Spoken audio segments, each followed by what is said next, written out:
Assalamualaikum warahmatullahi wabarakatuh. Apa kabar anak-anakku sekalian? Untuk materi pada hari ini adalah tentang persendian. Persendian merupakan hubungan antara tulang dengan tulang atau antara tulang dengan tulang rawan. Tanpa persendian, tulang tidak dapat diputar atau dibengkokkan untuk menghasilkan gerakan. Bisa kalian lihat gambar di samping, ini adalah contoh dari persendian. Berdasarkan fungsinya, persendian dibedakan atas 3, yaitu sinartosis, amfiartosis, dan diartosis. Untuk sinartosis adalah persendian yang tidak dapat digerakkan sama sekali atau biasanya dikatakan sebagai sendi mati. Contohnya adalah pada tulang tengkorak. Yang kedua, amfiartosis merupakan persendian yang pergerakannya sangat terbatas. Untuk yang ketiga, ada diartosis. Diartosis ini adalah persendian yang gerakannya sangat bebas. Diartosis dibagi menjadi 5 sendi. Ada sendi peluru, sendi engsel, sendi putar, sendi pelana, dan sendi geser. Akan Ibu jelaskan satu persatu apa perbedaan di antara kelimanya. Untuk yang sendi peluru, membentuk gerakan yang sangat bebas. Misalnya pergerakan pada tulang lengan atas dengan tulang belikat. Yang kedua ada sendi engsel. Sendi engsel ini memungkinkan gerakan ke satu arah. Contohnya adalah pada sendi siku dan lutut. Yang ketiga ada sendi putar. Sendi putar salah satu fungsinya ini berfungsi sebagai poros dan ujung tulang yang lainnya berbentuk cincin. Contohnya yaitu terdapat di antara tulang tengkorak dan tulang leher. Yang keempat ada sendi pelana. Sendi pelana ini memungkinkan gerakan ke dua arah, yaitu muka, belakang, dan ke samping. Misalnya pergerakan pada ibu jari atau biasa kalian kenal jempol. Yang kelima itu adalah sendi geser. Adalah sendi yang menghubungkan antara dua tulang yang memiliki permukaan yang datar, memungkinkan tulang bergerak ke depan dan ke belakang. Misalnya pada tulang pergelangan tangan dan pada tulang pergelangan kaki. Pembahasan yang ketiga yaitu tentang otot.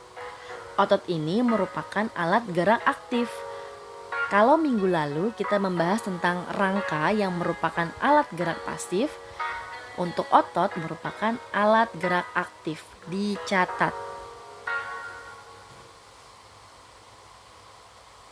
Otot merupakan pendukung utama gerak tubuh dengan cara memendek atau disebut berkontraksi dan memanjang disebut relaksasi. Fungsi dari otot yang pertama untuk menunjang gerakan yang terlihat atau teramati. Yang kedua, mendukung gerakan yang tidak mudah teramati seperti gerak peristaltik, yaitu terdapat pada kerongkongan. Ada gerak denyut jantung, mengembang dan mengempisnya paru-paru, menyempitnya pembuluh darah, dan pergerakan pengosongan kandung kemih. Yang ketiga, ada menjaga postur tubuh sehingga posisi tubuh tetap tegak. Dan yang terakhir, menghasilkan panas sebagai upaya memelihara suhu tubuh. Harus kalian tahu ya, yang kalian sering sebut daging itu dalam bahasa ilmiahnya adalah otot. Jenis-jenis otot dibagi menjadi 3. Ada otot lurik, otot polos, dan otot jantung. Dilihat dari bentuk, jumlah inti sel, kerja, gerak, dan ketahanannya bisa kalian pahami. Otot lurik bentuknya panjang dan silindris. Otot polos bentuknya gelondong, ujung meruncing. Otot jantung bentuknya itu panjang, silindris, bercabang-cabang. Gimana sama jumlah inti selnya? Untuk jumlah inti sel pada otot lurik banyak terletak di tepi sel. Untuk otot polos 1 terletak di tengah sel. Jumlah inti sel otot jantung banyak terletak di tengah serabut. Kerjanya, otot lurik dipengaruhi kesadaran.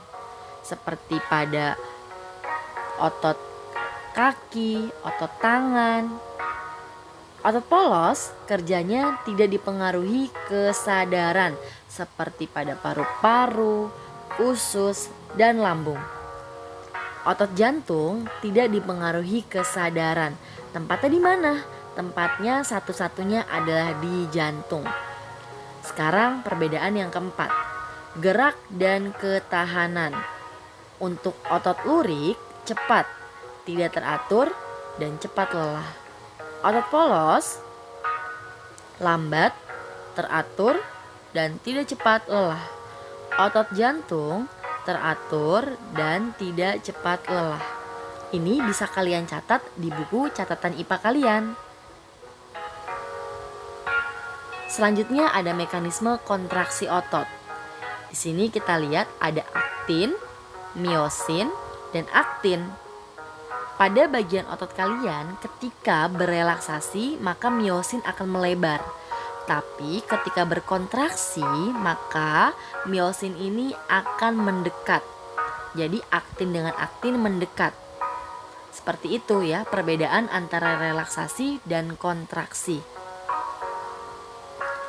Gerak pada otot. Gerak sinergis adalah gerak selaras yang melibatkan dua atau lebih macam otot untuk suatu gerakan tubuh. Contohnya yaitu gerakan otot-otot leher dan otot-otot punggung.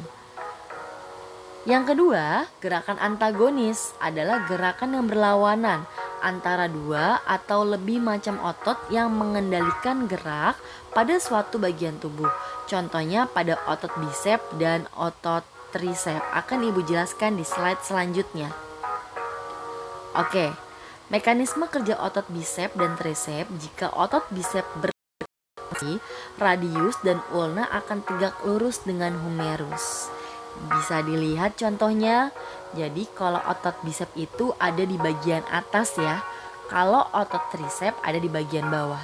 Ketika tangan kalian ditekukan, maka otot bisep yang di bagian lengan atas kalian itu menjadi kontraksi dan yang di bawahnya menjadi relaksasi. Sekarang dibalik.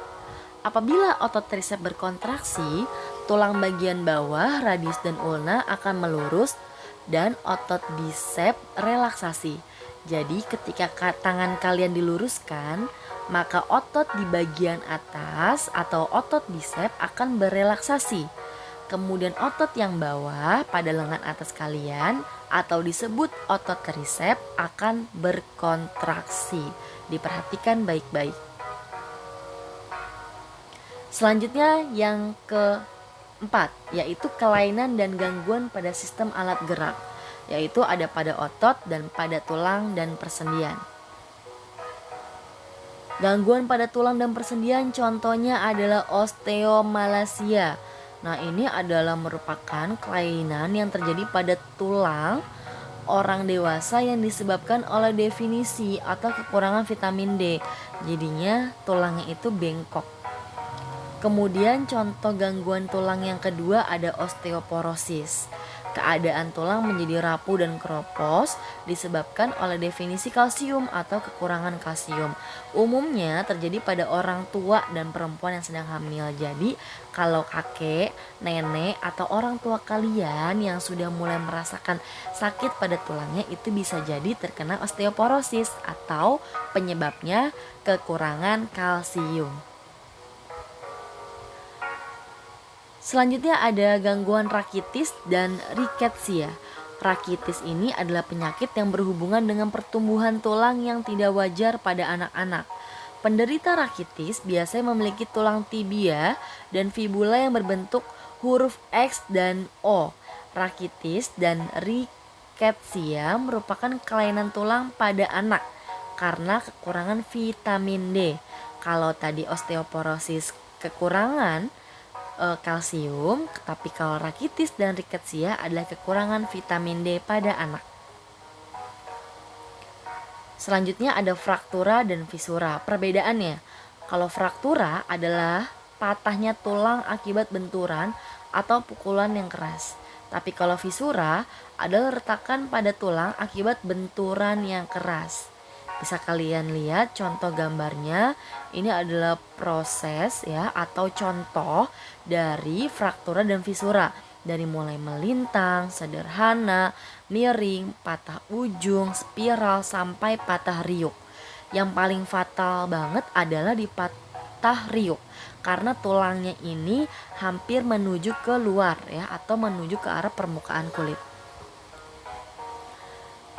Selanjutnya gangguan pada otot, ada atrofi, distrofi otot, hipertrofi, dan hernia. Tugas kalian adalah mencari pengertian dari gangguan pada otot ini atau boleh menambahkan contohnya. Kalian boleh cari di buku LKS maupun di Google. Kesimpulannya adalah yang kemarin kita bahas tentang sistem alat gerak yang terdiri atas otot dan tulang. Kemudian otot sebagai alat gerak aktif, sedangkan tulang sebagai alat gerak pasif.